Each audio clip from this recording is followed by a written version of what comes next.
Chapter 8 में आपका स्वागत है। अगर आपने अभी तक सीक्वेंस मॉडलिंग लैंडस्केप में हमें फॉलो किया है तो आपने एक सॉलिड फाउंडेशन बना लिया है। आप जानते हैं कि वैनिला RNN हिडन स्टेट्स को कैसे अपडेट करते हैं, कैसे LSTM वैनिशिंग ग्रेडियंट्स से बचने के लिए एक एडिटिव सेल हाईवे का इस्तेमाल करते हैं, और कैसे GRU अपडेट और रीसेट गेट्स के साथ उन ऑपरेशंस को स्ट्रीमलाइन करते हैं।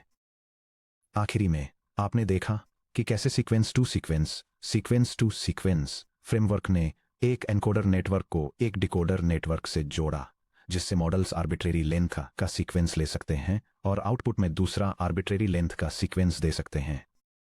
वह आर्किटेक्चरल इवोल्यूशन एक मैसिव लीप फॉरवर्ड था। पहली बार मशीन ट्रांसलेशन, टेक्स्ट समराइजेशन और स्पीच रिकग्निशन को end to end differentiable neural problems के रूप में फ्रेम किया जा सका।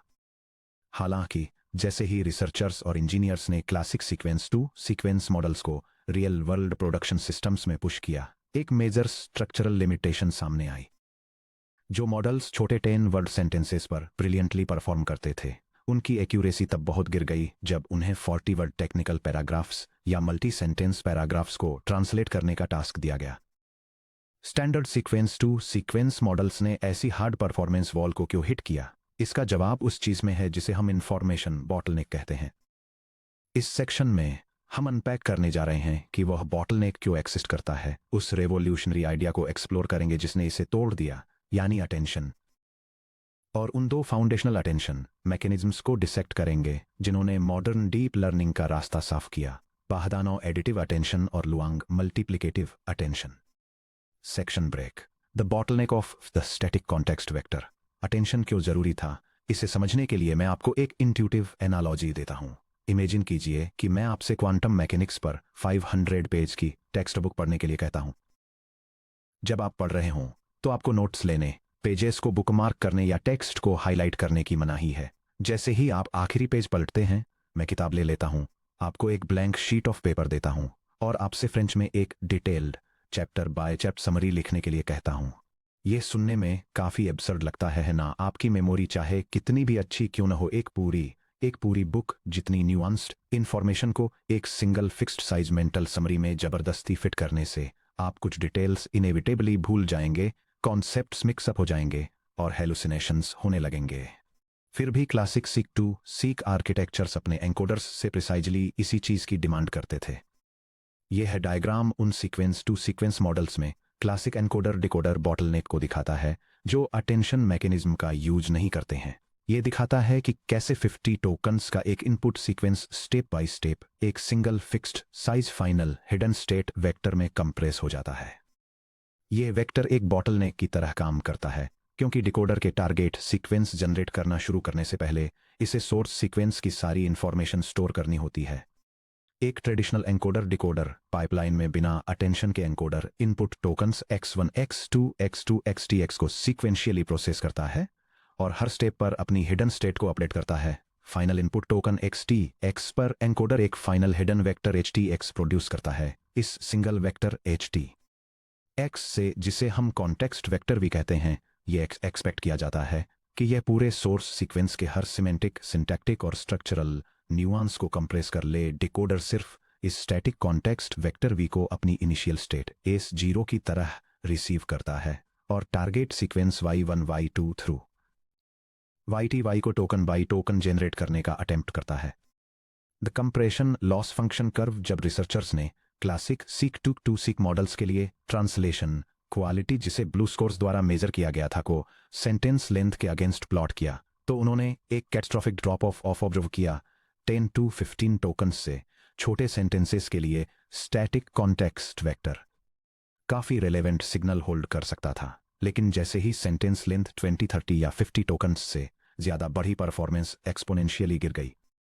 t = 1 1 2 3 पर generated initial recurrent states overwrite, dilute या स्क्विश हो गए, क्योंकि एनकोडर टाइम के साथ स्टेप आफ्टर स्टेप रन करता गया। जब तक एनकोडर एक लॉन्ग सेंटेंस के एंड तक पहुंचा, तब तक early structural signals heavily degrade हो चुके थे, यहां तक कि LSTMs के मेमोरी प्रोटेक्शन के बावजूद। फंडामेंटल फ्लॉ सिर्फ रिकरेंट मेमोरी डिके नहीं था, ये एनकोडर और डिकोडर के बीच का स्टैटिक इंटरफेस था। डिकोडर को एक फिक्स्ड स्ट्रॉ के जरिए सोर्स सेंटेंस को देखने के लिए फोर्स किया गया था। Section break. The paradigm shift यानी dynamic memory access via soft alignment. 2014 में दमित्री बाहदानो, क्युनग्युनचो और योशुआ बेंजियो ने एक सिंपल लेकिन गहरा कॉन्सेप्चुअल शिफ्ट इंट्रोड्यूस किया।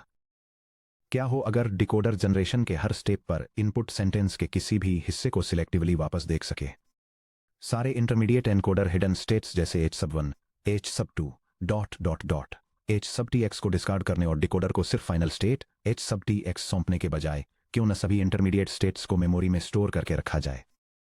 फिर जब डिकोडर टाइम स्टेप आई पर अगला वर्ड y सब i प्रेडिक्ट करने वाला होता है तो ये सभी सोर्स हिडन स्टेट्स में एक डायनेमिक लुकअप कर सकता है।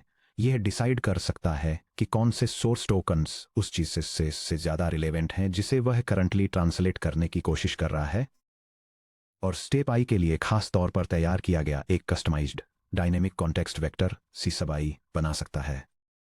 यह diagram sequence to sequence neural networks में अटेंशन मैकेनिज्म को इलस्ट्रेट करता है। यह दिखाता है कि कैसे एक एनकोडर से सोर्स हिडन स्टेट्स को डायनामिकली वेट किया जाता है ताकि एक कॉन्टेक्स्ट वेक्टर कैलकुलेट किया जा सके। यह कॉन्टेक्स्ट वेक्टर फिर डिकोडर को हर स्टेप पर गाइड करता है ताकि इनपुट के सबसे रिलेवेंट पार्ट्स पर फोकस करके सीक्वेंस में अगला आउटपुट जनरेट किया जा सके। माइंडसेट में इस चेंज पर ध्यान दीजिए। स्टैटिक कॉन्टेक्स्ट वेक्टर यानी v equal to h(tx) her decoder step i के लिए सेम वेक्टर का यूज होता है। डायनेमिक कॉन्टेक्स्ट वेक्टर यानी c sub i equal to the sum from j equal to 1 to t x of alpha sub i j times h sub j। हर decoder step i पर fresh calculate किया गया एक unique weighted combination. Scalar terms alpha sub i j attention weights को represent करते हैं। वे सभी source tokens j पर एक प्रोबेबिलिटी डिस्ट्रीब्यूशन की तरह काम करते हैं जो ये क्वांटिफाई करता है कि डिकोडर स्टेप i को एनकोडर पोजीशन j पर कितना अटेंशन देना चाहिए। अगर model English sentence the black cat slept को फ्रेंच सेंटेंस ले शाह नवार आ दोर्मी में ट्रांसलेट कर रहा है तो तीसरा फ्रेंच वर्ड नवार यानी जनरेट करते समय सोर्स वर्ड ब्लैक के corresponding attention weight alpha 3 to 1.0 के करीब स्पाइक करेगा, जबकि स्लेप्ट याद के लिए वेट्स 0.0 के करीब गिर जाएंगे। इस डायनेमिक एक्सेस मैकेनिज्म ने थ्योरेटिकल सीक्वेंस लेंथ बैरियर को पूरी तरह से खत्म कर दिया। मॉडल को अब 50 वर्ड्स को एक सिंगल वेक्टर में क्रेम करने की जरूरत नहीं थी। उसने बस सभी 50 वेक्टर्स को जीपीयू मेमोरी में स्टोर कर लिया और जरूरत पड़ने पर उनमें सर्च किया। Section break 3 Bahdanau additive attention breakdown. अब जब हमारे पास इंट्यूटिव मोटिवेशन है तो चलिए मैं आपको ओरिजिनल अटेंशन पेपर के पीछे के मैथ को स्टेप बाय स्टेप समझाता हूं जो है बाहदानो एट अल 2014। बाहदानो अटेंशन को अक्सर एडिटिव अटेंशन कहा जाता है क्योंकि यह अपने स्कोरिंग फंक्शन के अंदर डिकोडर स्टेट और एनकोडर स्टेट्स को जिस तरह से कंबाइन करता है। 4 स्टेप मैथमेटिकल पाइपलाइन। चलिए अपने वेरिएबल्स को एस्टेब्लिश करते हैं। H j in R of dimension d n जो सोर्स पोजीशन जे पर एनकोडर का हिडन स्टेट है सेट 1 to tx में बाहदानो के पेपर में h j forward h j और बैकवर्ड एच जे का एक बाई डायरेक्शनल कॉन्केटिनेशन है और S I -1 in R of dimension D deck जो पिछले टाइम स्टेप i-1 पर डिकोडर का हिडन स्टेट है। Step 1 compute alignment energy scores EIJ। इससे पहले कि हम प्रोबेबिलिटीज कैलकुलेट कर सकें हमें एक नॉर्मलाइज्ड अलाइनमेंट स्कोर EIJ की जरूरत है जो ये मेजर करता है कि decoder state SI-1 candidate encoder state HJ से कितना बेहतर मैच करता है। बाहदानो ने इस अलाइनमेंट स्कोर को एक single layer feed forward neural network का यूज करके डिफाइन किया जो कि लर्न्ड प्रोजेक्शन मैट्रिसेस द्वारा पैरामीटराइज्ड है। ई सब i j equals a of a सब i-1 comma h sub j जो इक्वाल्स है v सब a transpose times the hyperbolic tangent of w sub a times s सब i-1 प्लस u सब a times h sub j। चलिए इन wait matrices के shapes को देखते हैं। w a in r of dimension d a times d deck जो decoder hidden state को da size के एक इंटरमीडिएट अटेंशन स्पेस में प्रोजेक्ट करता है। U A in R of dimension D A times D N जो encoder hidden state को उसी इंटरमीडिएट स्पेस D A में प्रोजेक्ट करता है। 10H जो टारगेट और सोर्स फीचर्स के बीच एक नॉन लीनियर इंटरेक्शन क्रिएट करने के लिए एक element wise non linear activation apply करता है। और V A in R of dimension D A एक ट्रेनेबल वेक्टर जो resulting D A dimensional combined activation vector को एक single unnormalized scalar alignment energy EIJ में प्रोजेक्ट करता है।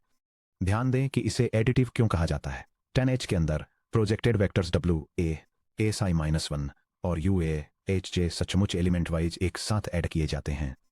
Step 2 softmax normalisation alpha i जे।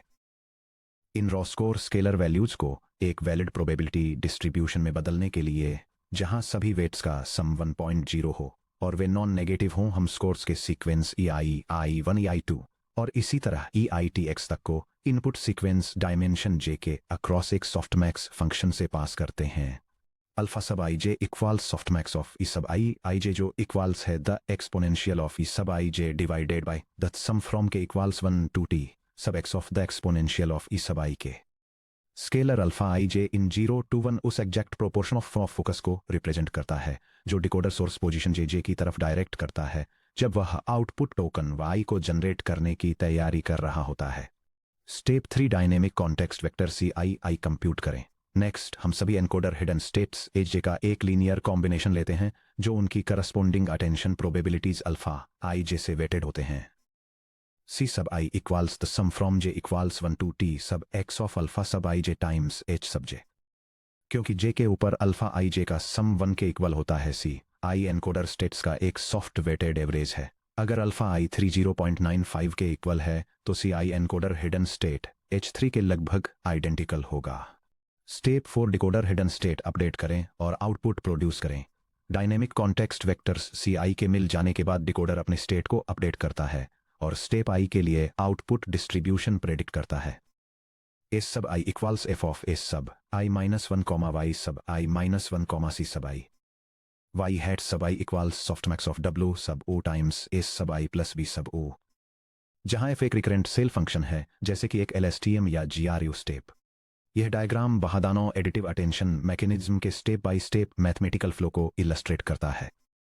यह दिखाता है कैसे प्रीवियस डिकोडर स्टेट और encoder hidden states weight matrices के जरिए इंडिविजुअली ट्रांसफॉर्म होते हैं, एडिशन के जरिए कंबाइन होते हैं और एक हाइपरबोलिक टेंजेंट एक्टिवेशन फंक्शन से पास होते हैं। इसके बाद रिजल्ट को अलाइनमेंट स्कोर्स कंप्यूट करने के लिए स्केल किया जाता है, जिन्हें फाइनल अटेंशन वेट्स जनरेट करने के लिए सॉफ्टमैक्स फंक्शन का यूज करके नॉर्मलाइज किया जाता है। Section break. Luong multiplicative attention breakdown. 2015 में मिन्नथांग लोंग हियू फार्म और क्रिस्टोफर डी मैनिंग ने अपने paper effective approaches to attention based neural machine translation में अटेंशन मैकेनिज्म्स का एक रिफाइंड सेट इंट्रोड्यूस किया। लोंग और उनके को ऑथर्स ने स्कोरिंग फंक्शंस को सिंपलीफाई किया, डिफरेंट आर्किटेक्चरल कनेक्शन चॉइसेस को इन्वेस्टिगेट किया जैसे कि ग्लोबल वर्सेस लोकल अटेंशन और उसे एस्टेब्लिश किया जिसे अब मल्टीप्लिकेटिव अटेंशन के रूप में जाना जाता है। टाइमिंग डिफरेंस जिसे ध्यान में रखना है। पहला, एक छोटा लेकिन इंपॉर्टेंट स्ट्रक्चरल डिफरेंस। बाहादानो अटेंशन पिछले डिकोडर स्टेट एस सब I माइनस 1 का यूज करता है अटेंशन कंप्यूट करने के लिए, जिससे C सब I प्रोड्यूस होता है, जिसे फिर करंट स्टेट एस सब I प्रोड्यूस करने के लिए रिकरेंट सेल में फीड किया जाता है। लोंग अटेंशन पहले Y सब I माइनस 1 और एस सब I माइनस 1 को रिकरेंट लेयर से पास करता है current decoder hidden state s सब I या एस सब T कंप्यूट करने के लिए। फिर ये H सब J के अक्रॉस अटेंशन कंप्यूट करने के लिए एस सब T का यूज करता है, जिससे C सब T मिलता है। फाइनली ये एक लीनियर लेयर के जरिए एस सब T और C सब T को कंबाइन करके एक aggregated output state S tilde सब T बनाता है। चलिए लोंग के नोटेशन को अडॉप्ट करते हैं, जिसमें स्टेप T पर टारगेट डिकोडर स्टेट के लिए एस सब T का यूज करेंगे और सोर्स एनकोडर स्टेट्स के लिए H सब I या H सब J का। लोंग के 3 स्कोरिंग फंक्शंस। लोंग ने target state s sub T और source state H sub I के बीच कंपैटिबिलिटी स्कोर करने के लिए 3 अलग फॉर्मूलाज प्रपोज किए। Score of S sub T, H sub I equals डोडक्ट case के लिए S sub T transpose times H sub I, general multiplicative case के लिए S sub T transpose times W sub A times H sub I और concat additive variation case के लिए V सब A transpose times the hyperbolic tangent of W sub A times the concatenation of S sub T and H sub I। चलिए हर variant को dissect करते हैं, जो है डॉट प्रोडक्ट स्कोरिंग। सब T I equals S sub T transpose times H sub I। Constraint, इसके लिए जरूरी है कि डिकोडर हिडन डायमेंशन D सब deck encoder hidden dimension D सब एनक के इक्वल हो। मैकेनिज्म, यह target state s sub T और source state H sub I का डायरेक्ट वेक्टर डॉट प्रोडक्ट लेता है। Parameters, 0 trainable parameters. यह सीधे एग्जिस्टिंग स्टेट स्पेस में कोसाइन जैसे डायरेक्शनल अलाइनमेंट को मेजर करता है। 2. General multiplicative scoring. सब टी आई इक्वल्स ए सब t transpose times W sub a times h sub I. Flexibility, यह तब भी काम करता है जब डी सब एन के इक्वल नहीं होता है। मैकेनिज्म, यह आर में डी सब डेक टाइम्स डी सब एनक डायमेंशन का एक trainable weight matrix W sub A introduce करता है। पैरामीटर्स, डी सब डेक टाइम्स डी सब एनक पैरामीटर्स।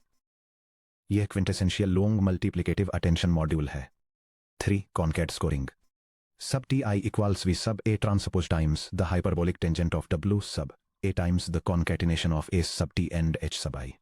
मैकेनिज्म, यह ए सब टी और एच सब आई को एक सिंगल वेक्टर में कॉन्कैटिनेट करता है जिसका size d dec plus d enc है। इसे d a times d dec plus d enc dimension के रियल स्पेस में मैट्रिक्स डब्ल्यू ए से मल्टीप्लाई करता है, 10H से पास करता है और वेक्टर वी ए के साथ डॉट प्रोडक्ट लेता है।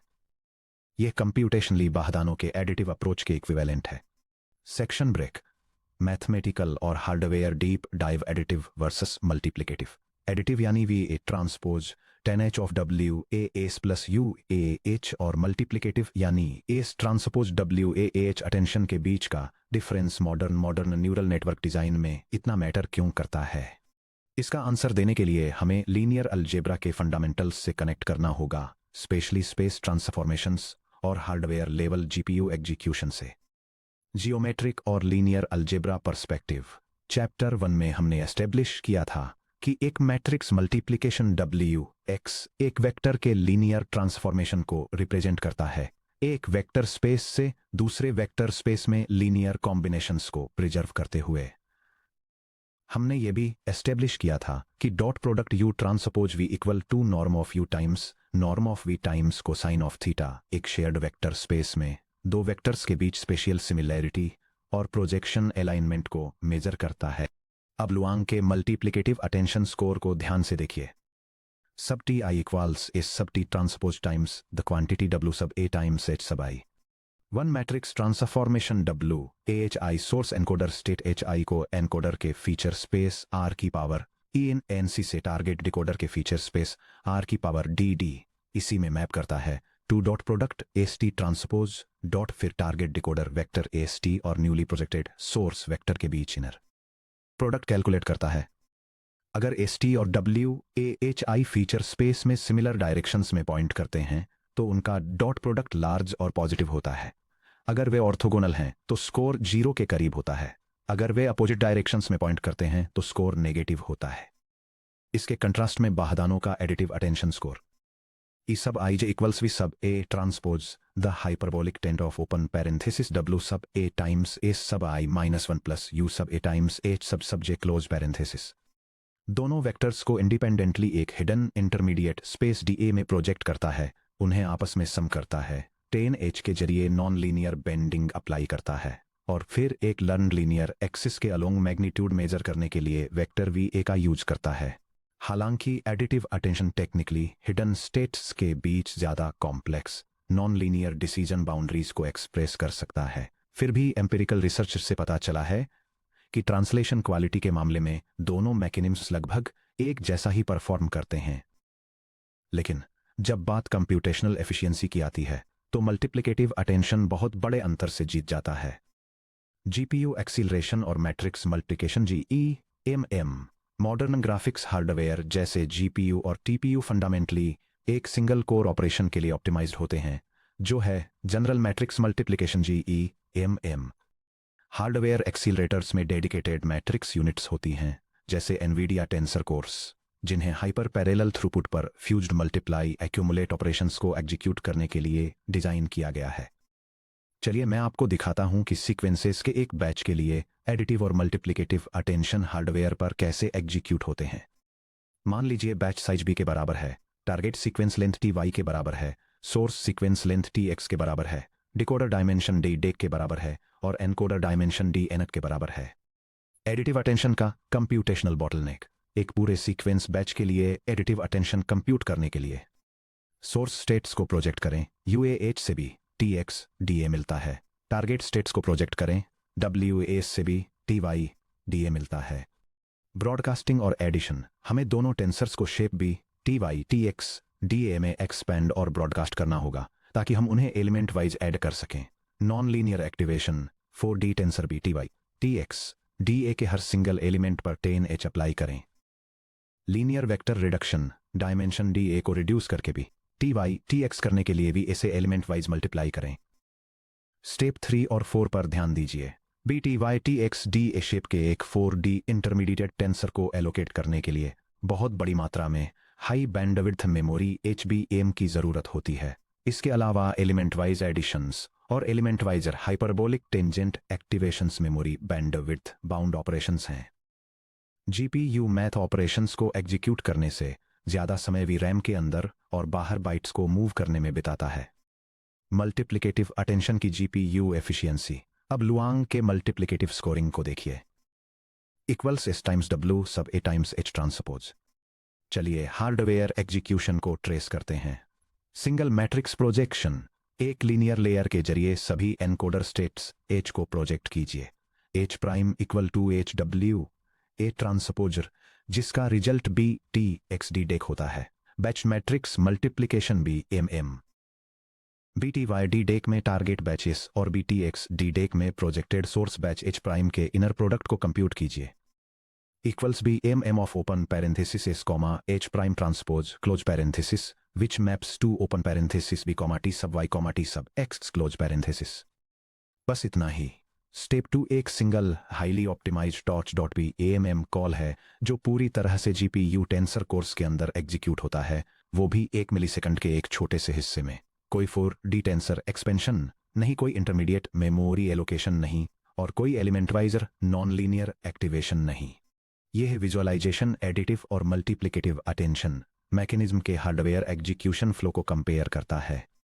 एडिटिव अटेंशन 2 इनपुट सीक्वेंसेज को सेपरेट लीनियर ट्रांसफॉर्मेशंस के जरिए प्रोसेस करता है, उन्हें एक्सपेंड करता है, उन्हें आपस में ऐड करता है, एक hyperbolic tangent activation function apply करता है और अटेंशन स्कोर्स कैलकुलेट करने के लिए एक फाइनल लीनियर स्टेप का यूज करता है, जिससे एक मेमोरी बॉटलनेक क्रिएट होता है।